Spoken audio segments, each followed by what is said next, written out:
Ladies and gentlemen, welcome back to the channel. We have a bit of an emergency update to share with you. This is actually moving markets. Now, following today, we had a really strong day across the board for markets. You're seeing oil spiking at the time of recording this video. Oil futures are up about 2% heading into tomorrow, and S&P futures down around 0.5%, NASDAQ futures down 0.6%, Dow futures down about 0.5%, and the probabilities on betting markets are skyrocketing that the United States is about to join the Israel-Iran war. Now, let me give you the details of this, and most importantly, is this something we should react to? Is this something we should position for? Can we protect our portfolios? Is it worth protecting a portfolio?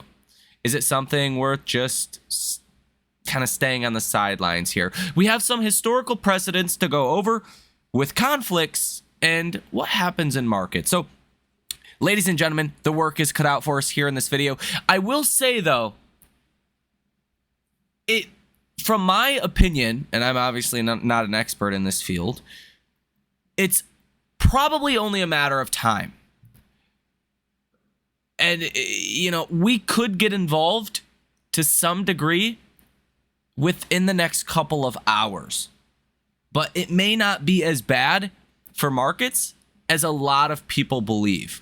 So, first and foremost, in my view, we're already kind of involved in this conflict, but the news we're getting out today, within the last 2 hours, to me, it would look weird if we didn't do something. Earlier in the day today, Donald Trump warned residents of Tehran to evacuate. That was the first kind of red flag here, that maybe the U.S. was going to get involved in some way, shape, or form soon. And then at the G7 summit in Canada, where Donald Trump was expected to stay overnight and be a part of tomorrow, Donald Trump and Marco Rubio left. Okay, Marco Rubio left that meeting and are now back in Washington. Now, upon Trump's arrival to the White House, he has requested that the National Security Council be prepared in the Situation Room. I don't know, maybe it's a tactic to scare Iran. We have seen traffic out of Tehran on the main highway, look like LA style traffic, like stop and go traffic. The residents of Iran are taking this seriously. I'm sure the leaders of Iran are taking this seriously as well. Maybe that's the whole objective. Donald Trump also posted on Truth Social at the same time saying that Iran should have signed the nuclear deal. And here you can see Trump's Truth Social post regarding the immediate evacuation of Tehran reflects his urgency for Iran to return to negotiations. This was on CNN, citing a White House official. Now, it says here, according to the New York Times, U.S. President Trump is weighing a critical decision in the 4-day-old war between Israel and Iran, whether to enter the fray by helping Israel destroy the deeply buried nuclear enrichment facility at Fordo, which only American bunker busters dropped by American B-2 bombers can reach. Additionally, President Trump has encouraged Vice President J.D. Vance and his Middle East envoy, Steve Witkoff, to offer to meet the Iranians this week, with officials believing that the offer may be well received. If such a meeting were to happen, Iran would likely send its foreign minister, Abbas, to meet with Vance and Witkoff. So it's one of those weird situations where even Wall Street is reacting as if we may strike Iran at any moment. But then you have these weird conflicting headlines, like they're meeting in the Situation Room, that Trump couldn't even stay another day at the G7 meeting, but then they're going to try to meet with Iran this week. It doesn't make a whole lot of sense. Now, even the Chinese embassy in Israel warns their citizens that the security situation has become more severe. This was right after, or almost at the same time that Trump was announcing that he was leaving the G7 meeting and needed his National Security Council to be in the Situation Room.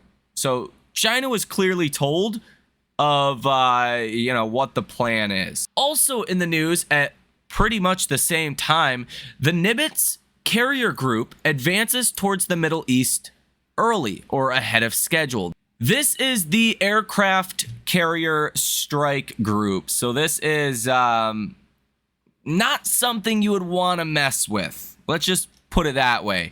You have, the jets on there. You're going to have, a lot of firepower with these groups.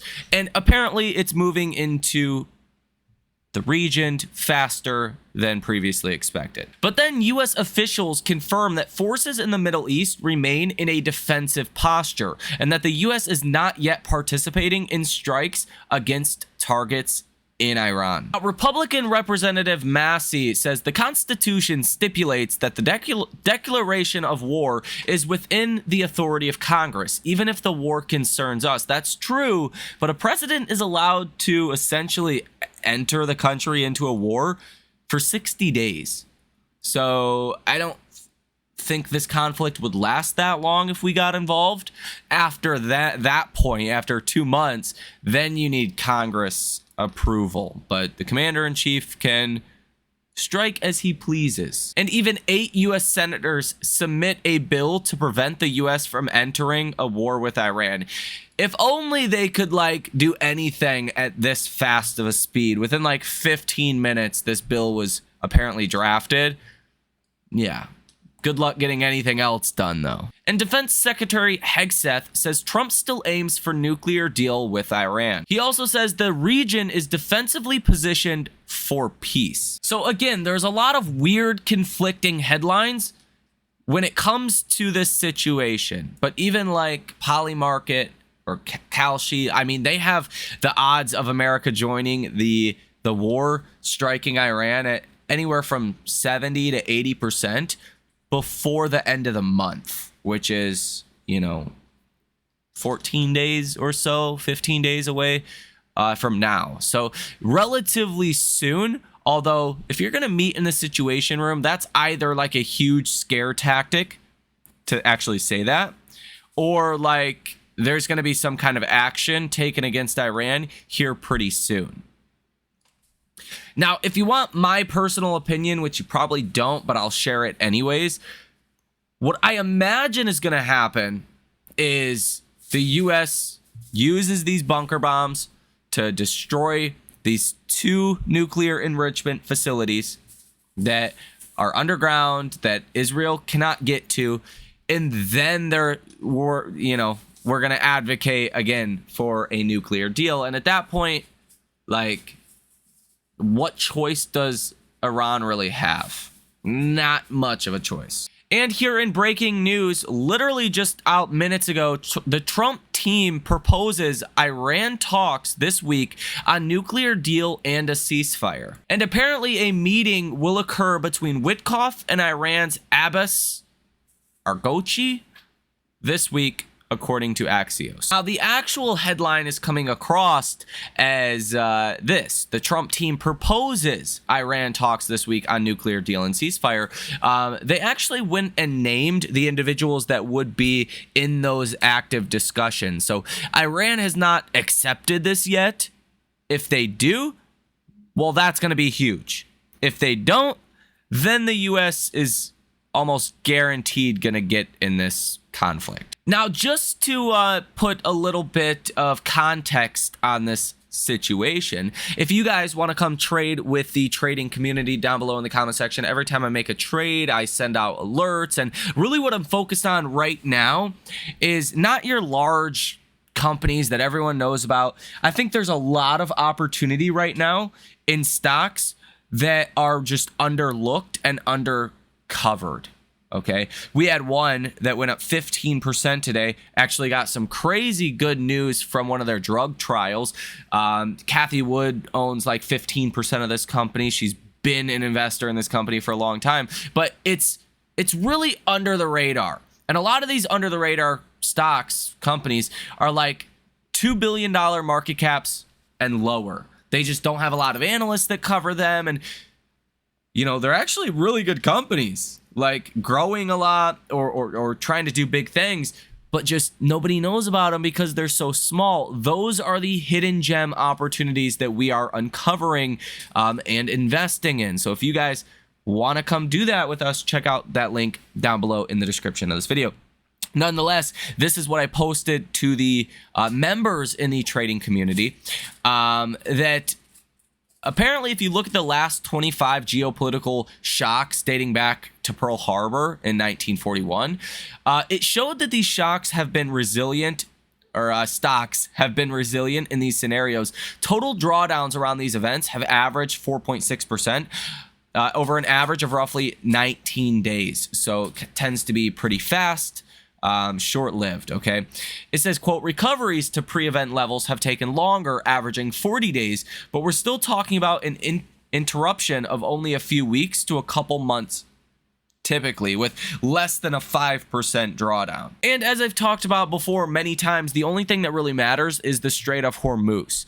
And I don't think Iran has the capability to actually cut that off for very long. And it would be regime suicide for them to actually do so. Like, the United States would immediately have to get involved in that conflict because of the financial implications that would have on the global economy. Like, you would even turn friendlier nations like China against you if you were Iran. Like, that would destroy the world's economy quickly if you were to see 20 to 30% of the world's oil supply stop flowing. Okay, it's like, it's really bad. It's like there's no good option here for Iran in terms of the Strait of Hormuz. So just leave it alone, let it be. Don't even try to get in the way of blocking the flow of oil. That's my view. I don't think they're going to do that. So without some kind of oil shock and supply shock of oil, then I don't think this is something that markets are going to take too seriously, even if the US does get involved. Like, sure, there will be a knee-jerk reaction when the headline comes across that the US has attacked Iran, if that does happen, okay?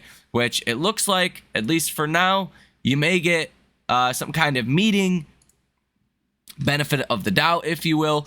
S&P futures are actually recovering about half of the loss you had just at the start of this video, which was like 10-15 minutes ago. S&P is only down 0.26% now. NASDAQ down 0.28%, Dow down 0.25%. So that is definitely a welcomed development from a financial perspective. Oil also down from the 2% or so it was up, now only up about 0.9%. So yeah, Wall Street definitely taking this in a positive tone. But if Iran shuts down any nuclear deal conversations, yeah, it's going to be bad. And maybe like the whole ploy of leaving the G7 and having a national security meeting and talking about the use of, bunker buster, missiles, maybe that finally is the straw that broke Iran's back to actually signing a nuclear deal. Maybe that's what it took. Maybe that's what Trump's trying to do as a last-ditch effort to get peace. That makes a lot of sense to me. But again, anything's possible. Let me know your thoughts on this down below in the comment section.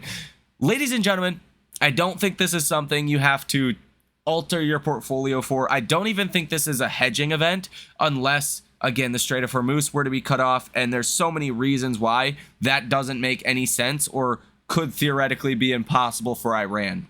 Like, you would get the US involved in that situation very fast.